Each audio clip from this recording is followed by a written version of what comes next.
My wife wasn't expecting me that night. Not instead of the man she'd been secretly seeing. The one she thought she could keep hidden behind another name, another lease, another life entirely. The moment our eyes met, the color drained from her face. That forced smile she wore like armor slipped away, and what was left was pure, cold panic. She had no idea that I'd already uncovered everything. The hidden apartment, the trail of false identities, the growing tower of lies she'd stacked, brick by careful brick, over the past several months. And that was the moment I knew the show was over. It didn't start with anything dramatic, just a collection of small inconsistencies, little oddities that were too subtle to be cause for alarm.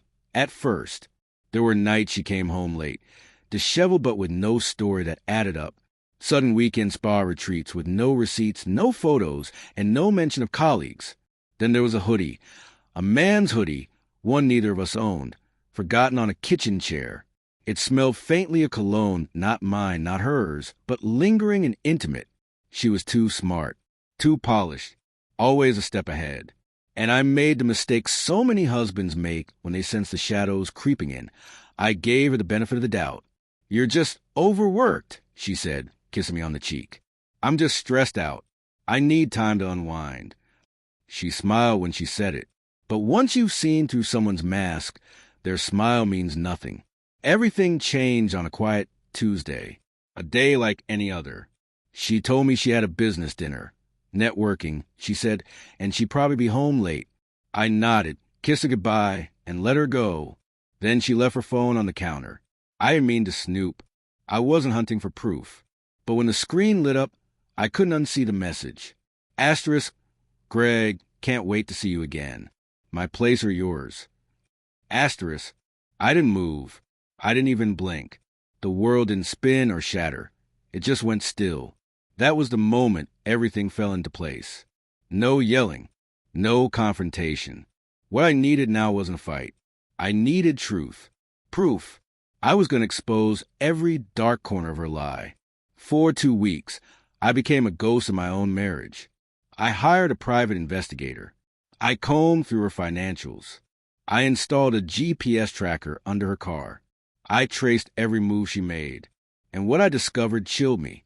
She had leased an apartment under her maiden name in a neighborhood I had no reason to visit. That was where she became someone else. An independent woman, no ring, no husband, no history. Just her and Greg, as if I never existed. But I didn't confront her. I didn't let on. Instead, I went cold, quiet and observant. She thought I was pulling away emotionally, and I let her believe it. All the while, the investigator delivered everything. Photos of her coming and going from the apartment, credit card charges for decor and groceries, the signed lease, and text threads between her and Greg, romantic, graphic, smug. Greg, mid-30s, recently divorced, sculpted like a gym rat with a spray tan, jobless, flashy, and clearly infatuated with my wife. She wasn't just cheating. She had erased our life and replaced it with a fantasy where I didn't exist. Then she handed me the opening I needed. "Company retreat this weekend," she said, kissing my cheek. "No self-service. Team building. I'll be back Sunday." I smiled. I nodded. But I already knew that on Friday night, she and Greg had a reservation at a trendy Italian restaurant. And after dinner, they'd head back to the apartment she thought I knew nothing about. What she didn't know was that I had a key. A friend of mine, someone with a discreet skill set, had taken care of that, and I wasn't going in blind. Before the night came, I made one more move. Dinner with Greg's ex-wife. When I showed her the photos, the messages, the receipts, she didn't hesitate. She hated cheaters as much as I did.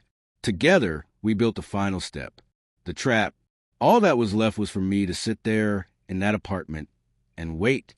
When I walked in, the place was staged. Soft lighting. Vanilla-scented candles. Lingerie laid out like a ritual offering. A bottle of wine breathing on the table. The scent of man's cologne, sharp and unfamiliar, hung in the air. I sat on the edge of the bed. Calm. Silent. Ready. At 8:03 p.m., I heard her laugh. Light. Flirtatious. Fake. Then her voice. "Greg?" Hope you brought the wine. The door opened. She stepped inside and froze. Her body stiffened. Her purse slipped in her grip. Her mouth opened, but nothing came out. "You're not supposed to be here," she whispered. "Michael, what? How?" I stood, slowly, quietly. "Didn't expect to see me tonight, did you?" Her eyes darted around, scanning for an escape. "I can explain." "No," I said, pulling my phone from my pocket. "You can listen." I pressed play. The video began. Her and Greg, holding hands, entering the building. A second clip, kissing at the restaurant. Another, laughing together in the lobby. She sank to her knees. "Michael, please." But I wasn't finished. I walked to the table and dropped a thick envelope in front of her. Inside everything, her alternate bank account, the lease agreement under her maiden name, screenshots of her messages with Greg. "You didn't just cheat," I said. "You tried to erase me. You built an entirely new life without me." Her tears weren't the tears of regret. They were the tears of someone caught, someone watching their story collapse. Then came the knock. "No, please," she begged. I opened the door. Greg's ex-wife walked in, arms crossed, face stone cold. "You really thought you could blow up 2 families and ride off into your fantasy?" she asked. My wife backed away like a cornered animal. "You're both insane." "No," I said. "We're just done pretending you're the victim." I turned to her, voice calm but final. "This is the end of your performance.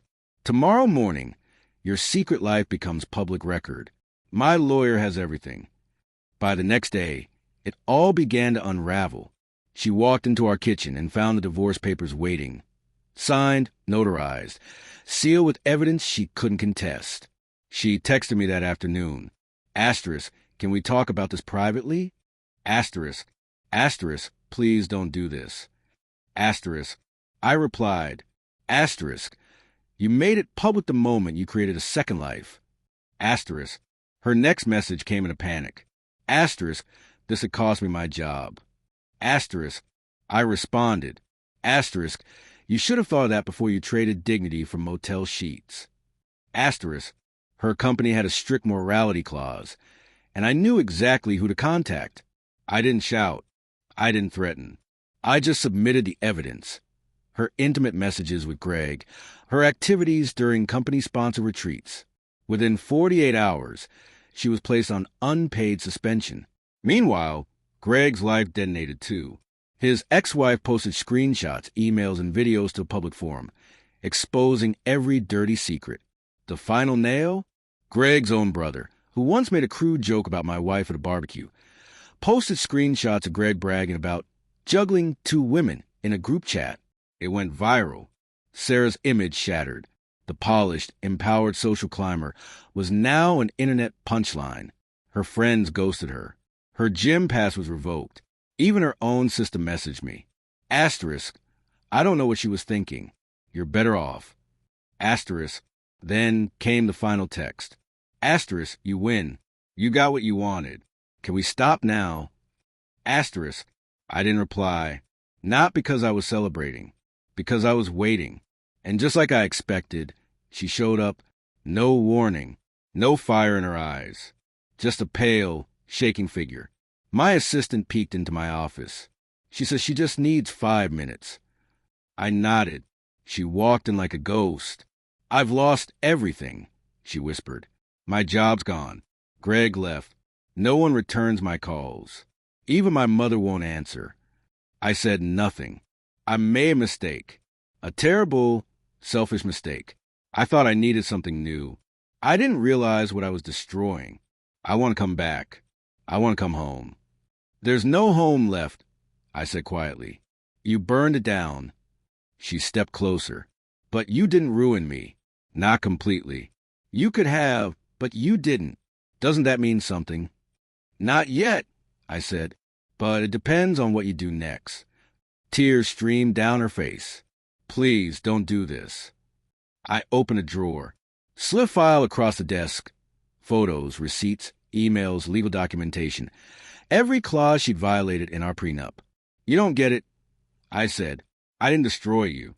I let you destroy yourself, bit by bit, the same way you did to me, when you smiled and lied, when you edited me out of your life like I was nothing. That's not what I meant. You meant every word, every touch, every secret. You meant to disappear me. She backed away, voice breaking. So that's it? I'm just erased. I stood, walked to the door, and opened it. You're not erased, I said. You're invisible. And the only reason I haven't crushed what's left of you is because I don't need to. You're already doing it better than I ever could. She didn't say another word. She just turned and walked out. Months passed. I left the city, quietly rebuilt. My business thrived. My reputation stayed clean. And the peace I thought I'd lost began to return to me, steady and soft, like morning sunlight after a violent storm. One afternoon, I got a message from an old friend. Asterisk, just saw your ex working retail at a strip mall. Man, you really let her hit rock bottom. Asterisk, I didn't reply, because real revenge doesn't need applause. It only needs silence and success.